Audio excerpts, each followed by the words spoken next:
on, everybody? Hey, good to see everyone. It is Wednesday. We're going to talk about some sampling with the OPXY. I had some intro music playing. Thank you, everybody, for showing up, or whoever's going to hang out. I got a new idea today. Cuckoo kind of inspired me, so you guys can see what I look like and actually see who I am. Yeah. And the bigger side of this is education. We're really here because learning more about the OPXY together and seeing how these engines work and how all the music inside of it gets kind of made. Today I'm going to talk about making samples and how I take samples and maybe my workflow as far as sampling.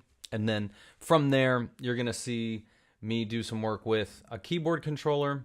And the reason I do that is I like having larger keys to play here. So we're going to talk about my setup right now. And what I'm doing is, it's called active track, right? So Electron has this as well.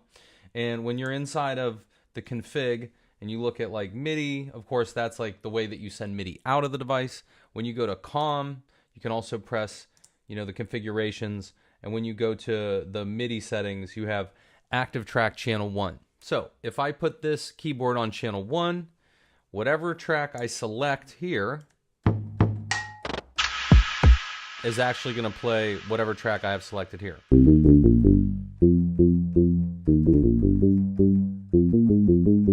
So if you want a bigger keyboard, that's kind of what I'm doing right now. All right, and we're going to work on making a song together, but in that, we're going to talk about how I take samples. It comes from my ideas on the OP field, and taking samples here is very simple. So let's say we have track 8 that we don't have anything on. I'm going to hit shift number 1, and I'm going to pick sampler, because when you pick sampler, it's basically blank and there's nothing loaded inside of it, and it's super easy to sample. Someone gave me a tip yesterday after the stream that if I held shift, it'd be any key to latch, so I could just start recording if I wanted to do it. Right now I try to pick the C note, and when I'm going to sample is hopefully me going so let's see if I can keep that note. And I'm going to sample it.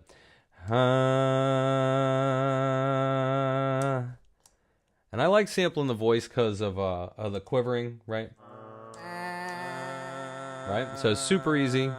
If I hold shift and I start messing with amplitude, I can make it louder, right? And we're going to use trim points. So basically from here, I'm going to trim the end of the sample, so where it loops from.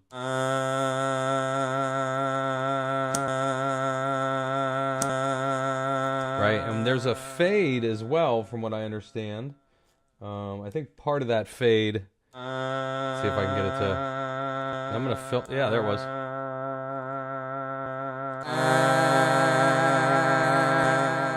So it's super easy to take a sample. Now there's a secret to what I do after I take the sample before I save anything, right? The next thing I do is I shape my envelope generator. So I give it like maybe a little bit of rise. I change the way that the filter's reacting, right? And again, I'm going to let the sound last a little longer. Amplitude might be a little high, but that sounds pretty good, right? And then from there, I go to the LFO screen. So we got an LFO screen. And we can do a bunch of stuff here. I want to modulate the filter because I want the sound to feel like it's kind of moving a little bit, right? So I pick shift number 4.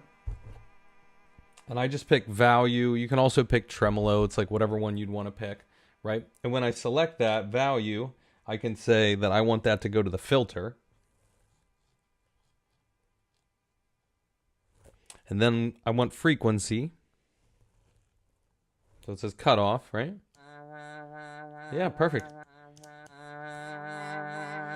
And now and you have an amount. So the amount, sorry, is this one. So it's how dramatic.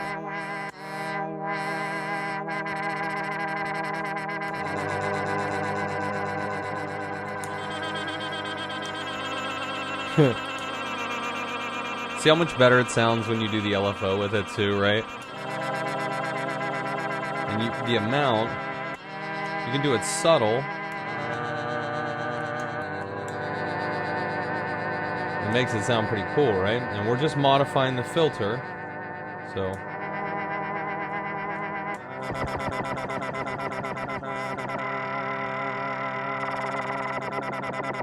you can time sync it to the beat too.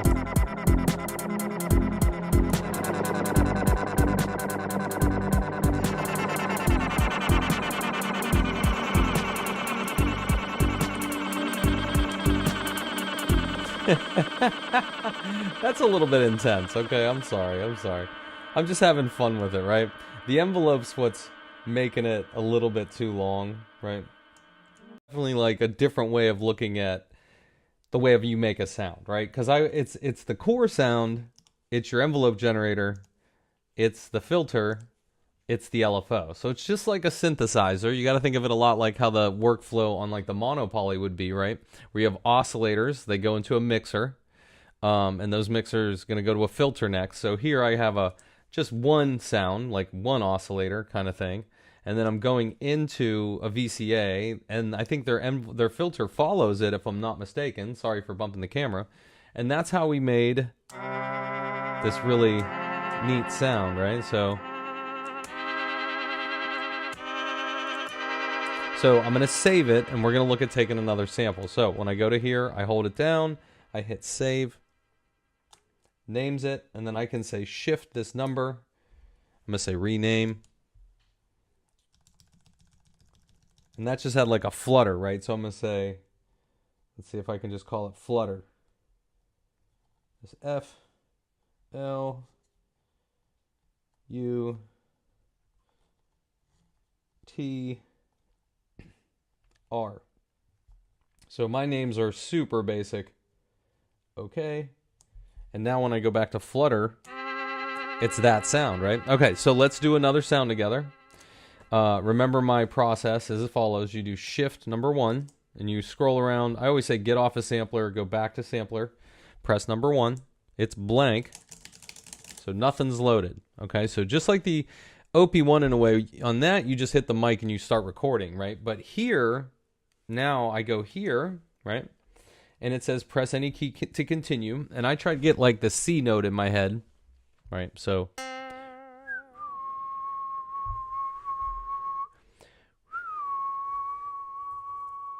or we could take a sample from this guy. Let's say we wanted a sample. I'm going to find a sound. Okay. I got a sound. It's like something from the Buchla. And then, ready?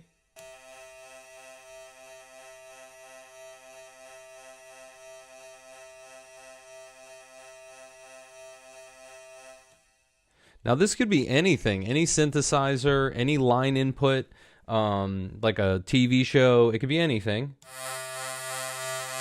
Right? And then again, I go to the filter section, and you can key track it. Listen.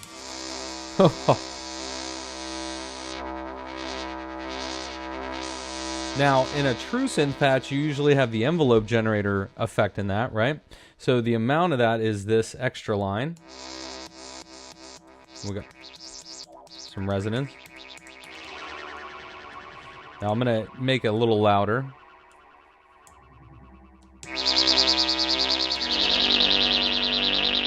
And I'm going to cut off a little bit of the high end a little bit more.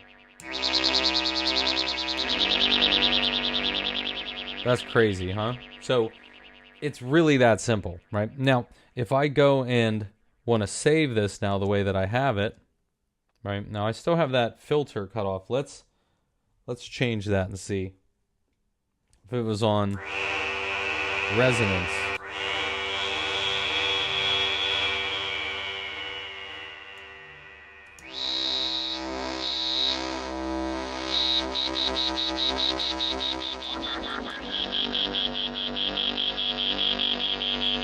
Like I said, I like subtle modulation. It doesn't have to be too crazy, right?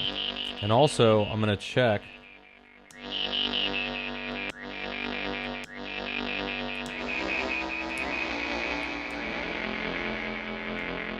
Kind of a weird sound, right? So we just made a sound. I can add a little bit of reverb. And now I'm going to save it. So I just kind of built the sound. I built the oscillator. I built the envelope generators like the way I wanted to shape them. And you can shape both of them. Remember, you got the dots. If you push down, you go from the filter to the amp envelopes. Remember, if we go here, that's your filter. If you push the button, it's the type of filters. But right now I'm just using the Z low pass, which I'm guessing is like the OPZ low pass. And then the LFO is going to resonance. And I've got about 70% at that speed. So now I'm going to hit save. And I'm going to hold it down. And I'm going to call this one, you know, brittle synth or something, right? So we can rename that. I'll name it later. But pretty quick and pretty easy, right? So my workflow is not like a real tough one. I don't do anything that's too out of the normal. But what I like now is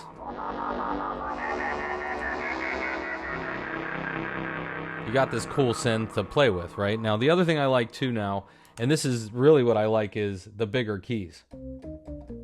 Because now if I'm going to play an organ,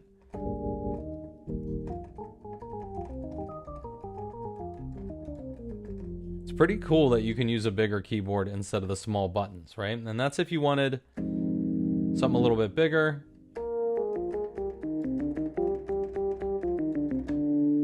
And I was working on something, so let's see. I had the drums. I'm going to take that bass away, so I'm just deleting the bass. And I had some chords I was playing. We'll get rid of those.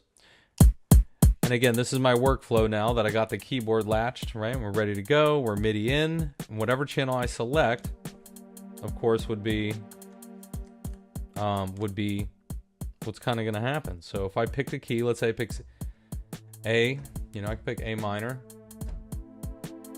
right? See, I have my hands to play. Sequencer's running. I'm going to hit record. Now, as soon as I hit the A, the sequencer is going to start.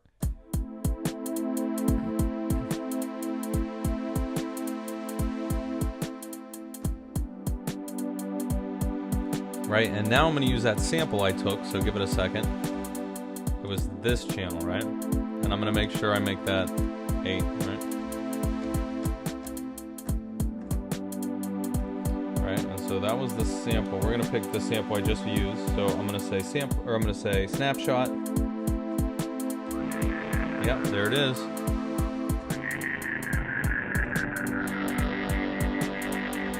Let's see how this is going to work out. So if I get ready, I hit record, and here's my new sample.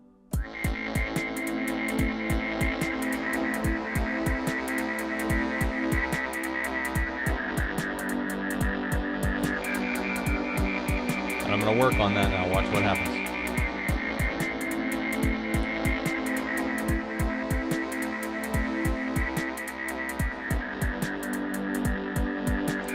Add a little bit of delay.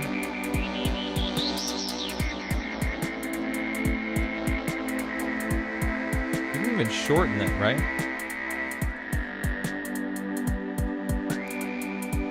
If I shorten it, it'd be kind of weird too, right? So these are all ways that we can shape a sound. Kind of hear it way back in the mix, right?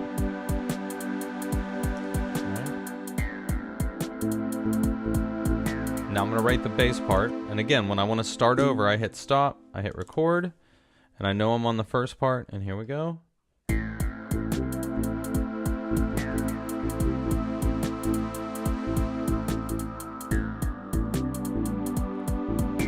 And you know what? I'm going to make that even longer. Watch this. So let's fix that. Shift 8. And we're going to start again because we want the same length. And again, when I start,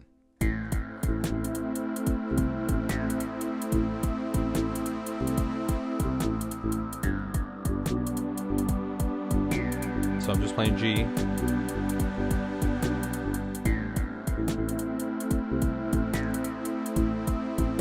Right, I can use that filter, right? Remember, we wanted more like a bass sound, right? And again, I made another lead. I'm gonna play that on 6. So let's see, this is one of the samples I made.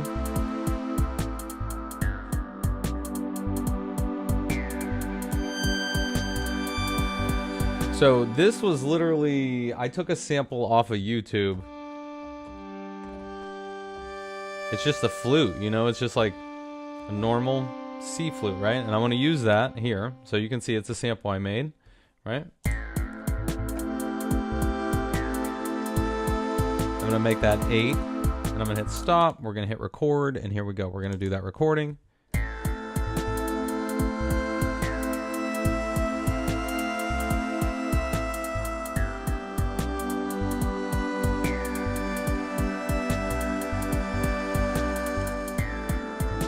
And that was me just taking that loop, you know? So it's super straightforward. When you have a controller, you know, you don't have to play on these little keys. You can actually, you know, play. And I like that. That seems to help me immensely. And a lot of times when I'm going to play like chords or something, I can see it a little better there. But my sample process, as everybody can see, is pretty straightforward on the XY. It's just basically go to a blank channel that we don't have anything programmed on. And then I do shift number 1. I go to sampler. And it's blank, and I pick the next sound that I want. So we can pick any sound at this point, right? And what if I wanted to use audio in? So let me grab a cable.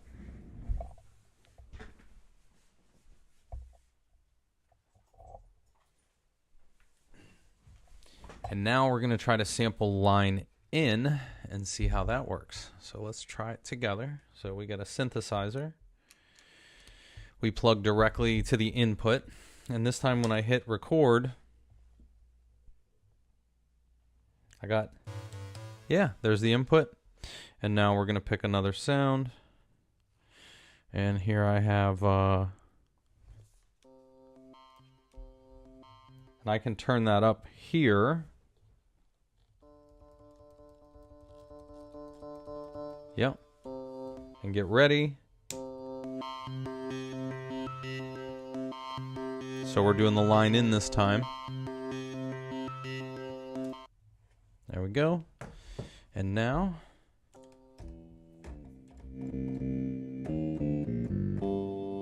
this was a wavetable I stole out of my Eurorack, and I sampled onto the OP field, right? It's pretty cool. You can hear it getting all kind of flexy, right? So now how would that sound?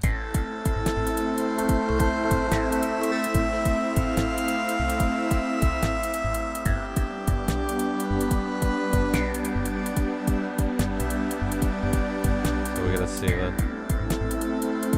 number 5, let's see.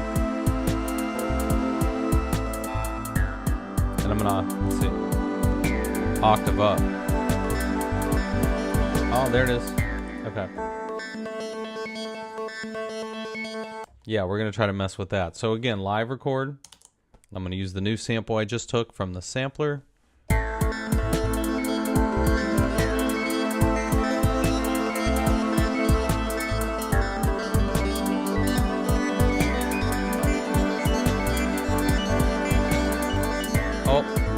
You know what I forgot to do? Change the length. That was my bad. Let's do that again.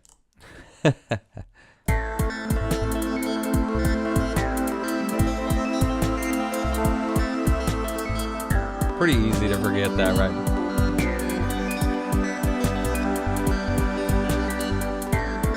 And that's what I just took the take on. Pretty easy, you know, if you wanted to filter stuff, but I think how straightforward this thing just samples, lays it right on the grid, right? It's a very straightforward process, right? I know, like, when I use my Digitac, it feels like the exact same process, like, I'm not gonna lie. And then again, this one makes it so easy because you just hold it down, save, and you just saved it, and you can rename it. But like, the idea that saving a sample on here takes about 5 seconds, you know, it's a very easy workflow process. Right now I've showed the drum sampler and I've showed the single cycle sampler. There is also a multi-sampler, right? And the multi-sampler is kind of based on like contact. You know how if we wanted to sample, like what if I wanted to sample one note out of every key on the monopoly to make it sound as accurate to those notes as I could, or each note could slightly have a different modulation or a weird quiver, or the filter changed, so you would have some randomization in the multi-sample you did. I'm going to explore that when I have more time. But I wanted to stream today just to share with everyone, like, again, the quick creative process, how I use a controller Midi in, and how I just kind of take samples and enjoy just making music as fast as I kind of can. If anyone has any questions, you can always like and subscribe or email me, because you could always watch more streams to find out more information. You could always email me. Outofthebag.org has all my information if you needed to contact me directly. And yeah. I've got a lot of students I've been helping lately. So Ableton 12, there's been some fun tweaks. I have some people using Move now, and OPXY I've been helping people with. So yeah, there's been a lot of music going on, a lot of good stuff. I'm working on a new record as well, so hopefully soon with the new band I'm playing with, I'm going to put out another record. And that's what I've been using to write a lot of the songs, is actually the OPXY, if you can believe it. So a lot of the new songs on the record are based on this sequencer. And the other sample kit I made was the kitchen, like the pots and pans in my kitchen. So if anybody wants that sample pack, you guys, somebody can email me, let me know. But that turned out so good. So it's Joe Kitchen.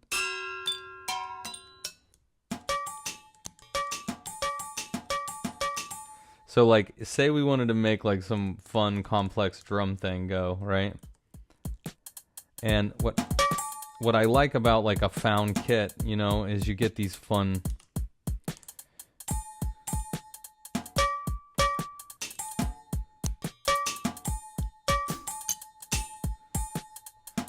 And I'll fix it, too. It's a little loud in the mix, so let me just...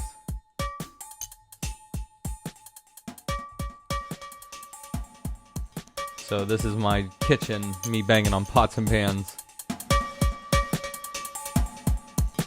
And it turned out super awesome. But see what that does when you put a little bit of reverb on it?